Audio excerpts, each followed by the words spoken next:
moving on to our next presenter, just to pull up the agenda real quick. Up next, a former colleague of mine, Mr. Eric Bock, to present Enabling High Accuracy Workflows with Esri Field Maps using Trimble GNSS Receivers. Eric, we will gladly welcome and turn things over to you, sir. All right, thanks, Chad. So today we're talking about one of my fun favorite topics here, enabling high accuracy workflows with Esri's Field Apps using Trimble GNSS receivers. So we'll start off with some fun stuff here. This is your brain, and this is your brain on mobile GIS data collection. Some of y'all may get that old reference, but here are a lot of buzzwords and things that come up when we talk about mobile data collection. Some of you may understand some things like datum and datum transformations, which we'll discuss today so you kind of understand what that actually does with your data. All right, so let's get into this. Today we are going to focus on a high accuracy external GPS receiver, a middleware app that is used to configure that receiver and output different datums, geoid models, things like that, to provide a better location through different location services for third-party apps. Like in this case, we'll talk about the Esri apps today. So this is going to be our kind of our main component. And with that, I'm going to break it down and start with kind of how location services work. And when Esri Collector first came out, it really drove the BYOD, or bring your own device, environment. And companies were able to use existing iPads and tablets and phones. And what we found with that is, in some cases, you know, the 5 to 8 meter accuracy that a phone or a tablet would give you would be sufficient for assessments and poll collections and certain aspects. But some people needed something more accurate. And we kind of ran into an issue where we were going to use existing iPads to go out and do some field collection. And when we get out there, the accuracy was only 50 feet. It wouldn't get any better. And come to find out, not all tablets have GPS built in them. In our case, iPad Wi-Fi mode did not come with a GPS, so our accuracy wasn't good. So a customer of ours down in New Orleans, this is a city park around the Museum of Arts, and we went out and pretty much did what we call the Pepsi challenge. You know, she wanted to know, is the smartphone good enough for them to go and relocate assets, utilities like water lines and electrical inside the park that may have overgrown or got covered up for their festivals. So we went out and collected phone versus high accuracy GPS. With that, you can see the top right, we have some of the points collected. So the red is the high accuracy GPS. And you can see here we were shooting in some water features. There were 21 feet difference. As we go around top left, there's a drain that I shot in. It was 60-foot difference between the iPhone one. The iPhone one actually fell inside the Museum of Arts. And you can kind of look at the main map there where the lines that follow the sidewalks just aren't there with the smartphone. So this customer decided they wanted to use external GPS. So when we look at that, you can use any kind of high accuracy GPS, but you have to ask yourself, what kind of budget are you working with? What kind of accuracy do you want? So we got things like a sub-meter GPS. You have things like high accuracy GPS that can start with sub-meter that is scalable, that you can pay as you go, you can upgrade to higher accuracy. They have on-demand accuracy, so you can pay by month or by year. You have integrated handhelds. You have handhelds that can expand from maybe 2 to 4 meters to a higher accuracy. So your main thing to consider when you want to look at GPS is, you know, what type of GPS do you want? Do you want it all in one? Do you want external? Some other things are operating systems, iOS versus Android. And I'm going to pop out of the presentation here and show you that we have a pretty good little form here where you can go in and select the product you want to use, the operating system, you know, the application, the device, and it'll tell you when you click over them if it's compatible, if it has to have a special setup. And building on this, eventually we're going to have things like videos and different settings. So once you get the GPS configured, or figure out what you want to use, we need to kind of understand how GPS works. And this is going to be a real kind of low-level explanation, but you can take any GPS, what I showed there above, or any manufacturer, and you can turn them on, and they'll track satellites. But there's always going to be error in what we call autonomous or uncorrected GPS data, and that's through atmospheric delay, satellite clock errors, satellite position errors. So the main thing is once you get your GPS, you also need some type of correction source. So on the list here, this is kind of southeast, United States, a bunch of different options for real time. Some of these real times require internet access. So if you work in an area that may not have internet, then you might need a satellite-based correction like RTX. But the good one here in Arkansas is the DOT is just kind of in the last year spun up a new real-time network based off of a Trimble Pivot platform, which offers a variety of correction sources.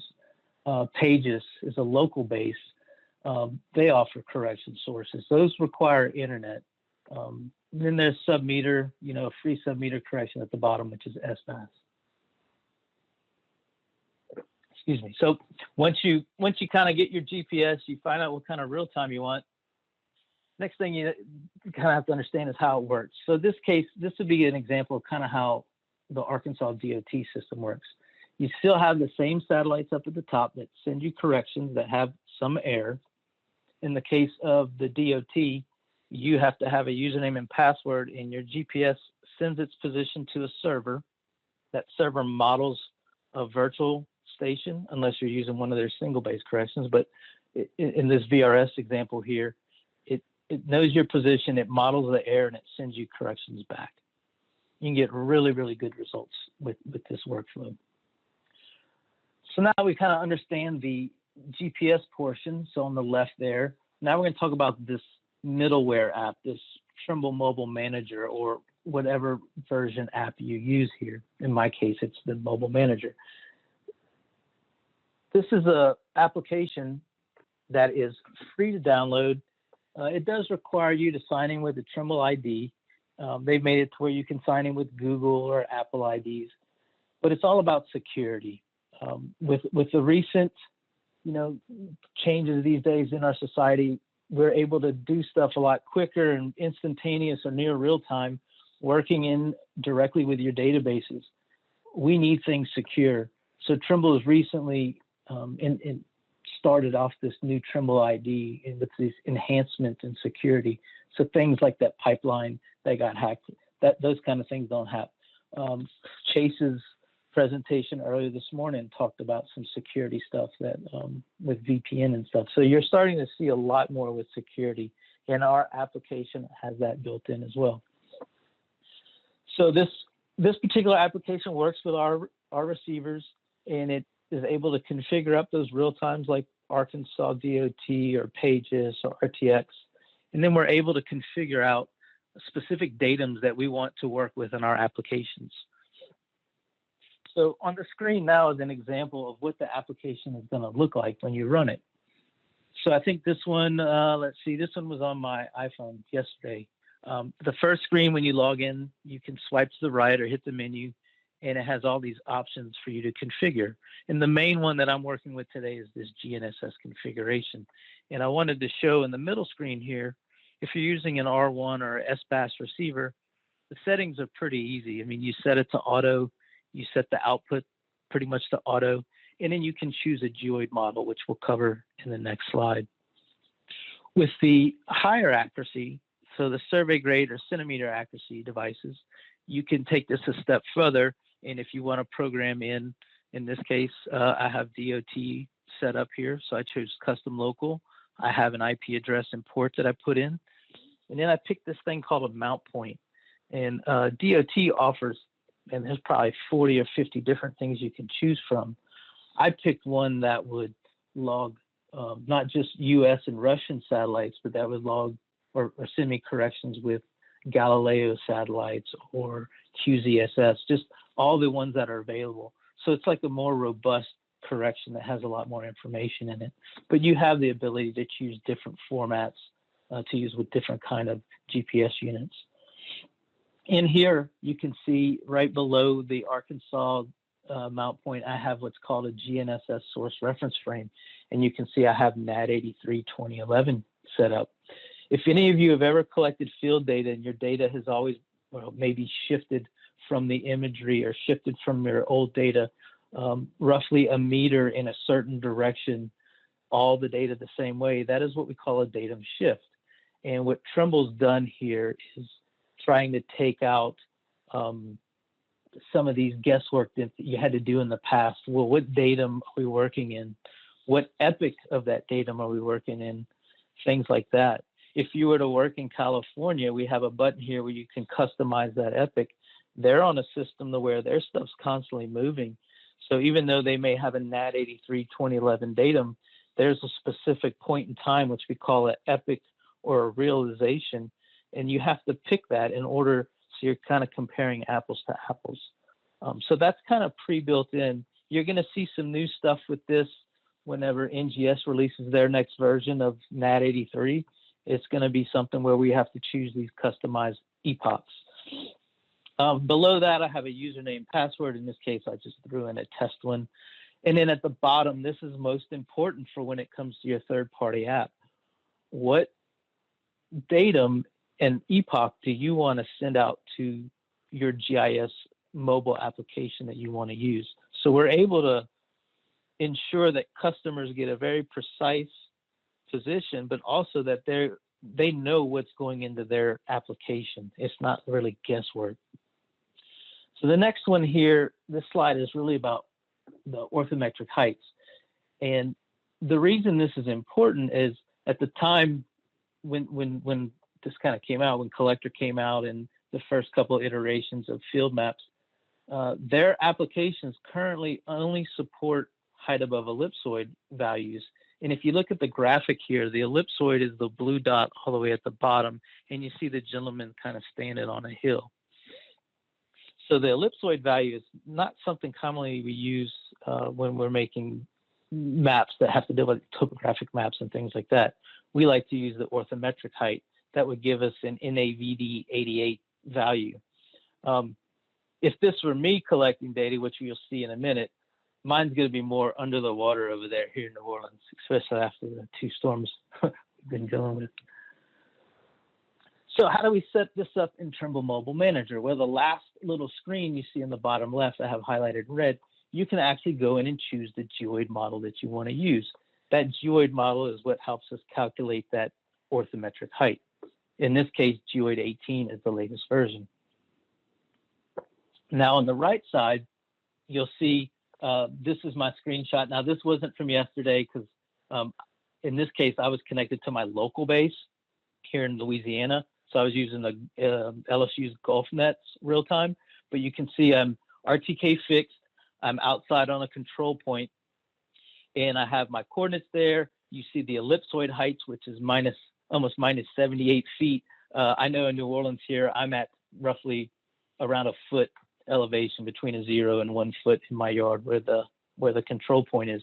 Now I do want to notice you'll see 7 feet there. The reason for that is my GPS is on a 2-meter pole, and in this application, I don't have the ability to put in my 6.562 height. That is done in the third-party application, which I'll show you all in a minute. So if we were to do the math, you would roughly see I was about a foot above sea level. All right, so just to kind of go back to this screen, so we've covered GPS, we've covered the middleware app, and now let's start with field maps, because this is a really cool application. So there have already been a couple of presentations. Well, Chase's presentation kind of covered field maps. He showed a video of a gentleman named Eric that had gone out there and collected some data. He showed a video from Jeff Shaner, it sounded like, that kind of went over publishing or the new web applications inside of ArcGIS Online. That's really cool stuff. I recommend y'all check it out. But this is just going to cover the GPS portion of field maps. So when you log in the field maps, at the top left of your screen, you'll have your little profile icon. If you're still running Collector, these are pretty much the similar steps here. You would click on the profile on the right side. And what I'm going to do here is start with collector or collection settings. So I'm going to click on this, and this little screen comes up where you can set your accuracy. So I don't want to log a point that is over 1 foot accuracy. It'll have the software won't allow you to collect data if you don't meet that requirement. We can turn on or off GPS averaging. In some cases, that may be useful for you. Streaming, that's when you want to collect a line or an area. You can tell it to stream by distance or stream by a time. And we have a few other things in here. Photo upload size, highly recommend if you're in an area that may not have good cell phone coverage and you find it's hard to upload data back to ArcGIS Online or Portal or your server, you may want to change your photo size to a smaller size. This screen right here, when that video went on with Chase and he was showing Jeff discussing the new web application for field maps, he kind of skimmed over a section called settings. And if he would have clicked on that, you can actually pre-configure your application so where when the user logs in, these settings we see right here in the screen would actually already be configured for that user. So that's kind of a new feature. It's really cool. Next thing we're going to do is provider. And this is more where the high accuracy portion comes in. The default is integrated provider. And if you want to add an external receiver, you can go in there and add, in this case, I added a Trimble R2. And you see it's kind of hard to read here, but if I had to click on info, I would be able to set the antenna height. It says right now it's connected and it's set to 2 meters. And the blue check means that is the device that is going to get the position from the GPS to the field maps. I should have noted too, back when we were at the Trimble Mobile Manager application, that is a one-time configuration for field maps. So you run it, you set up the configuration, you test it, and once you're happy with it, you close it down. When you set the R2 right here in field maps, or a Trimble receiver for that matter in field maps, Trimble and Esri have a great partnership, and they've actually included the Trimble SDK into the application. So it'll know when you choose the Trimble R2 or an R1 or a Catalyst that it needs to use the Trimble Mobile Manager app, and it'll automatically run that for you in the background. So it's just a one-time configuration with field maps. The last thing here really we'll talk about with field maps here is the profile. And this can get you in some trouble with if you pick some wrong things here when it comes in regards to datum transformations. So it asked me, what is my GNSS coordinate system? Well, from our previous slides, we told it to output, Trimble Mobile Manager said to output that data in NAD 83 2011. So I was able to choose that here. And then it says, what is your map coordinate system? This can get some people in trouble if you pick the wrong thing here, but basically, if you publish out of ArcGIS Online or use Esri base maps, you're going to be in the Web Mercator auxiliary sphere projection. When you set this up, there's also an option for Web Mercator. If you accidentally pick that one over auxiliary, the GPS will not work. I've run into that a couple of times. But once you get that all set, it's going to ask you where you're located, and then it's going to give you a datum transformation to use. And there's going to be a big list. And Esri has simplified it by, based on your inputs, the top one at the list is pretty much the one you're going to use. It's good to double check and verify, but for the most part, it's good to use there. All right, so the next thing, once that's all configured and you're running in your web map, I'm not going to cover collecting data too much because they've made it so easy. You basically just hit the little blue button down there at the bottom with the right cross in it, and if it's a single shot setup, it'll log that position right then and there, and you fill out your information. If you have a lot of features in your list, you pick the feature you want. What I really want to talk about is this GPS bar at the top. So if you click, well, you see the word GPS accuracy 0.3 inches.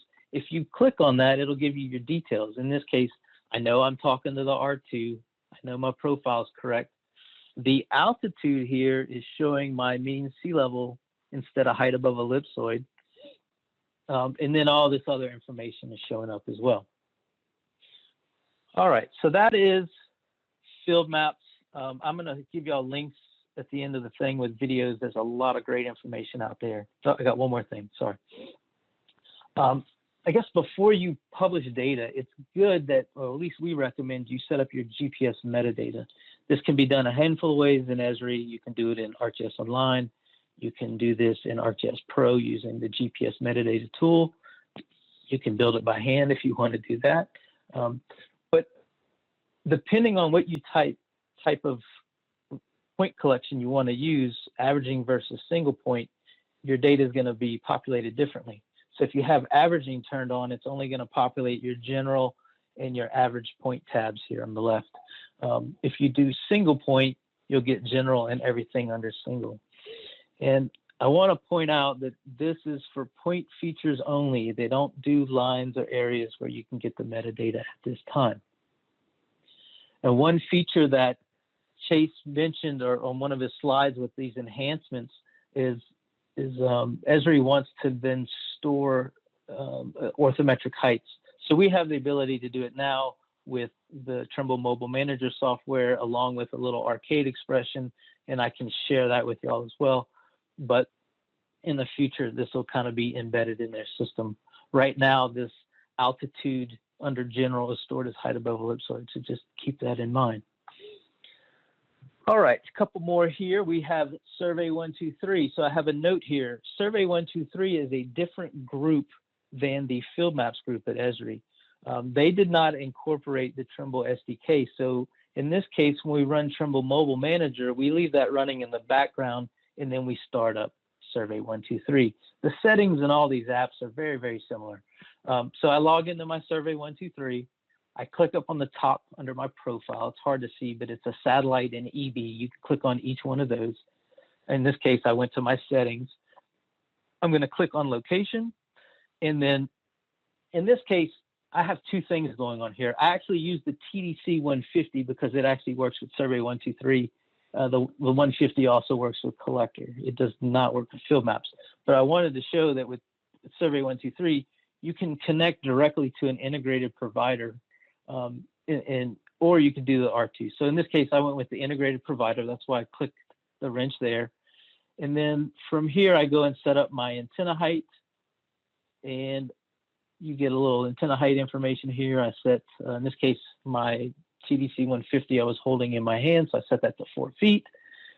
And then when this thing runs, my location status information, since Mobile Manager is running in the background, I'm able to see my horizontal accuracy at the bottom down there. It's set to, I think, 0. I can't really read it. That's 0.082 feet.